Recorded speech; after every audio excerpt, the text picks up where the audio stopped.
My name is Emily Holland, and I'm the branch manager at New Oxford Library. Today, I'll be reading Northanger Abbey, Chapter 12. "Mrs. Allen," said Catherine the next morning, "will there be any harm in my calling on Miss Tilney today? I shall not be easy till I have explained everything." "Go, by all means, my dear. Only put on a white gown. Miss Tilney always wears white." Catherine cheerfully complied, and being properly equipped was more impatient than ever to be at the pump room, that she might inform herself of General Tilney's lodgings, for though she believed they were in Milsom Street, she was not certain of the house, and Mrs. Allen's wavering convictions only made it more doubtful. To Milsom Street she was directed, and having made herself perfect in the number, hastened away with eager steps and a beating heart to pay her visit, explain her conduct, and be forgiven. Tripping lightly through the churchyard and resolutely turning away her eyes, that she might not be obliged to see her beloved Isabella and her dear family, who, she had reason to believe, were in a shop hard by. She reached the house without any impediment, looked at the number, knocked at the door, and inquired for Miss Tilney. The man believed Miss Tilney to be at home, but was not quite certain. Would she be pleased to send up her name? She gave her card. In a few minutes the servant returned, and with a look which did not quite confirm his words, said he had been mistaken, for that Miss Tilney was walked out. Catherine, with a blush of mortification, left the house. She felt almost persuaded that Miss Tilney was at home, and too much offended to admit her, and as she had retired down the street, could not withhold one glance at the drawing-room windows in expectation of seeing her there, but no one appeared at them. At the bottom of the street, however, she looked back again, and then, not at a window, but issuing from the door, she saw Miss Tilney herself. She was followed by a gentleman whom Catherine believed to be her father, and they turned up towards Edgar's buildings. Catherine, in deep mortification, proceeded on her way. She could almost be angry herself at such angry incivility, but she checked the resentful sensation. She remembered her own ignorance. She knew not how such an offense as hers might be classed by the laws of worldly politeness, but what a degree of unforgivingness it might with propriety lead, nor to what rigors of rudeness in return it might justly make her amenable. Dejected and humbled, she had even some thoughts of not going with the others to the theater that night. But it must be confessed that they were not of long continuance, for she soon recollected, in the first place, that she was without any excuse for staying at home, and in the second, that it was a play she wanted very much to see. To the theater, accordingly, they all went. No Tilneys appeared to plague or please her. She feared that, amongst the many perfections of the family, a fondness for plays was not to be ranked. But perhaps it was because they were habituated to the finer performances of the London stage, which she knew, on Isabella's authority, rendered everything else of the kind quite horrid. She was not deceived in her own expectation of pleasure. The comedy so well suspended her care that no one, observing her during the first 4 acts, would have supposed she had any wretchedness about her. On the beginning of the 5th, however, the sudden view of Mr. Henry Tilney and his father joining a party in the opposite box recalled her to anxiety and distress. The stage could no longer excite genuine merriment, no longer keep her whole attention.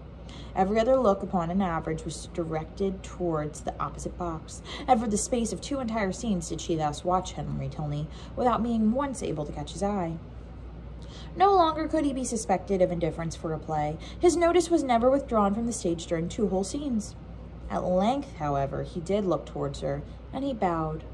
But such a bow! No smile, no continued observance attended it. His eyes were immediately returned to their former direction.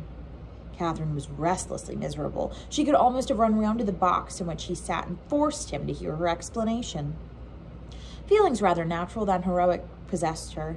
Instead of considering her own dignity injured by this ready condemnation, instead of proudly resolving in conscious innocence to show her resentment towards him who could harbor a doubt of it, to leave to him all the trouble of seeking an explanation, and to enlighten him on the past only by avoiding his sight or flirting with somebody else, she took to herself all the shame of misconduct, or at least of its appearance, and was only eager for an opportunity of explaining its cause. The play concluded, the curtain fell. Henry Tilney was no longer to be seen where he had hitherto sat, but his father remained, and perhaps he might be now coming round to their box. She was right. In a few minutes he appeared, and making his way through the then thinning rows, spoke with like calm politeness to Mrs. Allen and her friend. Not with such calmness was he answered by the latter. Oh, Mr. Tilney, I have been quite wild to speak to you and make my apologies. You must have thought me so rude. But indeed it was not my own fault, was it, Mrs. Allen? Did not they tell me that Mr. Tilney and his sister were gone out in Phaeton together? And then what could I do? But I had 10,000 times rather have been with you. Now had not I, Mrs. Allen? My dear, you tumble my gown, was Mrs. Allen's reply. Her assurance, however, standing sole as it did, was not thrown away. It brought a more cordial, more natural smile into his countenance, and he replied in a tone which retained only a little affected reserve. We were much obliged to you at any rate for wishing us a pleasant walk after our passing you in Argyle Street. You were so kind as to look back on purpose. But indeed I did not wish you a pleasant walk. I never thought of such a thing, but I begged Mr. Thorpe so earnestly to stop. I called out to him as soon as I ever saw you. Now, Mrs. Allen did not... Oh, you were not there, but indeed I did, and if Mr. Thorpe would only have stopped, I would have jumped out and run after you. Is there a Henry in the world who could be insensible to such a declaration? Henry Tilney, at least, was not. With his yet sweeter smile, he said everything that need be said of his sister's concern, regret, and dependence on Catherine's honor. Oh, do not say Miss Tilney was not angry, cried Catherine, because I know she was, for she would not see me this morning when I called. I saw her walk out of the house the next minute after my leaving it. I was hurt, but I was not affronted. Perhaps you did not know I had been there. I was not within at the time, but I had heard of it from Eleanor, and she has been wishing ever since to see you, to explain the reason of such incivility, but perhaps I can do it as well. It was nothing more than that my father, they were just preparing to walk out, and he had been hurried for time, and not caring to have it put off, made a point of her being denied. That was all, I do assure you. She was very much vexed, and meant to make her apology as soon as possible. Catherine's mind was greatly eased by this information, yet something of solicitude remained, from which sprang the following question, thoroughly artless in itself, though rather distressing to the gentleman. But, Mr. Tilney, why were you less generous than your sister? If she felt such confidence in my good intentions, and could suppose it to be only a mistake, why should you be so ready to take offense? Me? I take offense. Nay, I am sure by your look, when you came into the box, you were angry. I angry? I could have no right. Well, nobody would have thought you had no right when you saw your face. He replied by asking her to make room for him and talking of the play. He remained with them some time and was only too agreeable for Catherine to be contented when he went away. Before they parted, however, it was agreed that the projected walk should be taken as soon as possible. And setting aside the misery of his quitting their box, she was, upon the whole, left one of the happiest creatures in the world. While talking to each other, she had observed with some surprise that John Thorpe, who was never in the same part of the house for 10 minutes together, was engaged in conversation with General Tilney. And she felt something more than surprise when she thought she could perceive herself the object of their attention and discourse. What could they have to say of her? She feared General Tilney did not like her appearance. She found it was implied in his preventing her admittance to his daughter, rather than postpone his own walk a few minutes.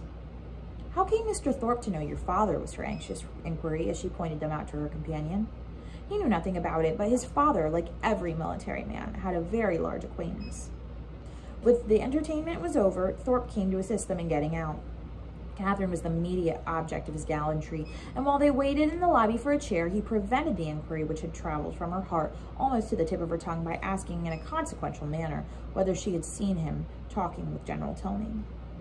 He's a fine old fellow, upon my soul, stout, active, looks as young as his son. I have a great regard for him. I assure you, a gentlemanlike, good sort of fellow as ever lived. But how came you to know him? Know him? There are few people much about town that I do not know. I have met him forever at the Bedford, and I knew his face again today the moment he came into the billiard room. One of the best players we have, by the by, and we had a little touch together, though I was almost afraid of him at first. The odds were 5-4 against me, and if I had not made one of the cleanest strokes that perhaps ever was made in this world, I took his ball exactly. But I could not make you understand it without a table. However, I did beat him, a very fine fellow, as rich as a Jew. I should like to dine with him. I dare say he gives famous dinners. But what do you think we have been talking of? You. Yes, by heavens, and the General thinks you the finest girl in Bath. Oh, nonsense. How can you say so? And what do you think I said, lowering his voice? Well done, General, said I. I am quite of your mind. Here, Catherine, who was much less gratified by his admiration than by General Tilney's, was not sorry to be called away by Mr. Allen. Thorpe, however, would see her to her chair, and till she entered it, continued the same kind of delicate flattery in spite of her entreating him to have done. That General Tilney, instead of disliking, should admire her was very delightful, and she joyfully thought that there was not one of the family whom she need now fear to meet. The evening had done more, much more, for her than could have been expected.